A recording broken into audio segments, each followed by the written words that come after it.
السلام علیکم ورحمۃ اللہ وبرکاتہ۔ اعوذ باللہ من الشیطان الرجیم، بسم اللہ الرحمن الرحیم۔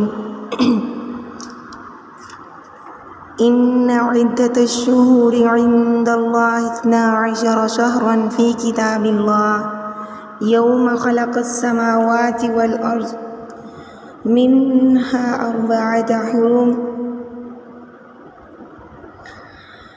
ذلك الدين القيم فلا تظلموا فيهن أنفسكم۔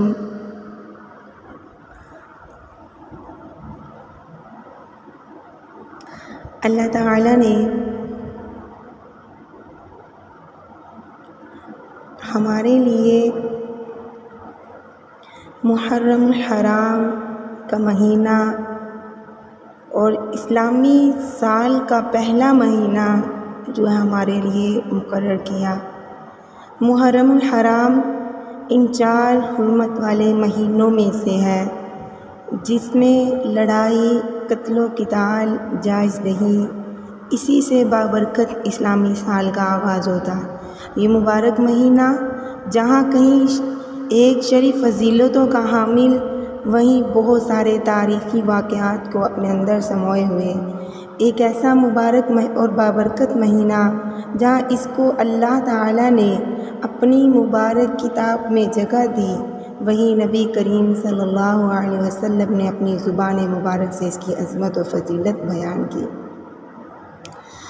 جو آیت میں نے آپ کے سامنے تلاوت کی ہے سورۃ توبہ کی آیت نمبر 36، ان عدۃ الشہور عند اللہ 12 شہرا، مہینوں کی تعداد اللہ کے نزدیک کتاب اللہ میں 12 ہے، اسی دن سے جب اس نے آسمان و زمین کو پیدا کیا، ان میں 4 مہینے ادب و احترام والے ہیں، یہی سیدھا درست دین، تم ان مہینوں میں اپنی جانوں پر ظلم نہ کرو۔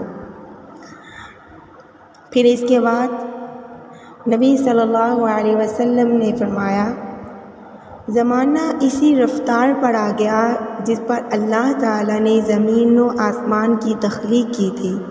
سال 12 مہینوں کا ہے، جن میں سے 4 حرمت والے، 3 جو ہیں مسلسل آنے والے ہیں، ذوالقعدہ، ذوالحجہ اور محرم، اور جو آتا ہے مہینہ وہ ہے جمادی رجب، جو جمادی اور شعبان کے درمیان میں آتا ہے۔ اسی طرح ماہ محرم کی فضیلت و اہمیت نے اسلامی سال کی پلاننگ، ماہ محرم کی حرمت کا پاس رکھنا، روزے رکھنا، عاشوراء کا روزہ رکھنا، صحابہ اکرام رضوان اللہ علیہ اجمعین کا دفاع کرنا، صحابہ اکرام کی سیرت کا مطالعہ کرنا، خرافات والی مجالس میں سے جانے سے اجتناب کرنا، بدعات و خرافات سے کلی بائیکاٹ کرنا۔ ہم دیکھتے چلیں محرم الحرام جو مہینہ ہے وہ اسلام کا اسلامی سال کا جو پہلا مہینہ، جس کے شروع ہونے پہ ہی کچھ لوگ جو ہیں وہ ماتم، سوگ اور فضولیات قسم کی جو حرکتیں ہیں وہ شروع کر دیتے ہیں۔ مگر دنیاوی سال کو اگر دیکھا جائے، جیسے ہی جنوری کا مہینہ شروع ہوتا، اسی طرح اس کے جشن منائے جاتے، اسی طرح اس کی پلاننگیں کی جاتی، اسی سال کے حساب سے اپنے آپ کو دیکھ کر لوگ چلتے۔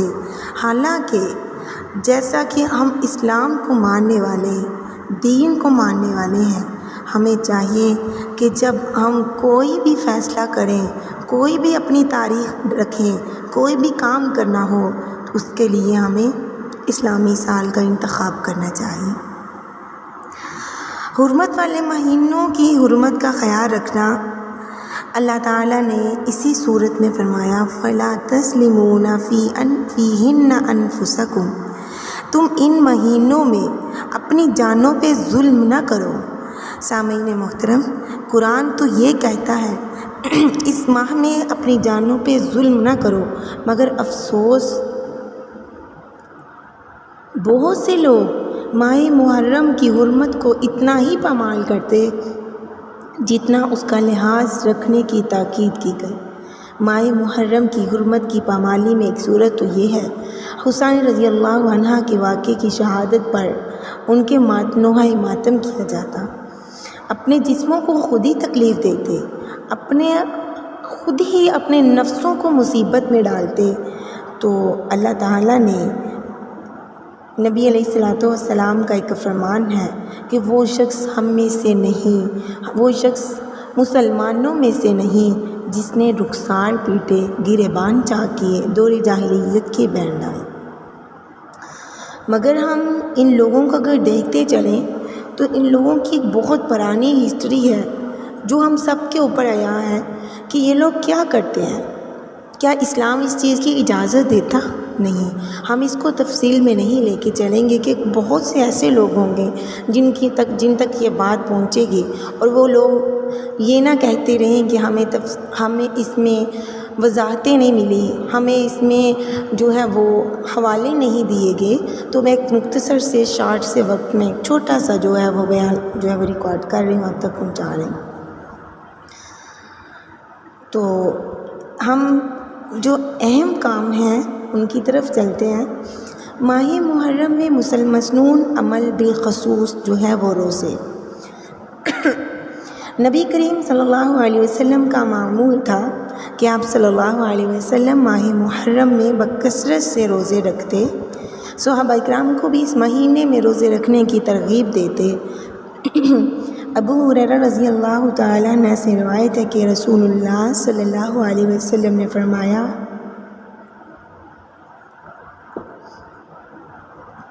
افضل الصیام بعد رمضان شہر اللہ المحرم، ماہ رمضان کے بعد افضل ترین روزے اللہ کے مہینے کے محرم کے روزے۔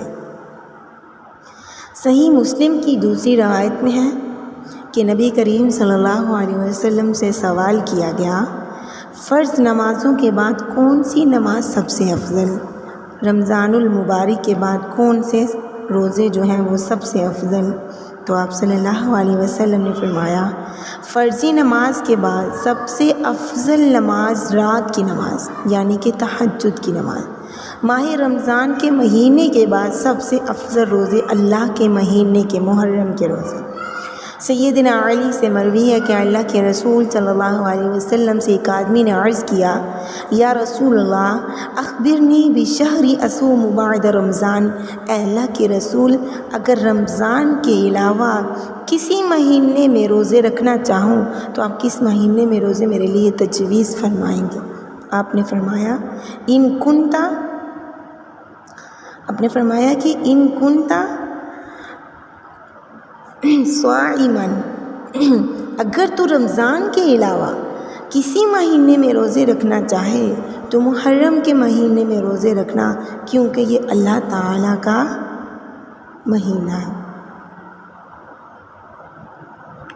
مگر اوپر والی جو میں نے روایت بیان کی ہے وہ صحیح مسلم کی روایت تھی،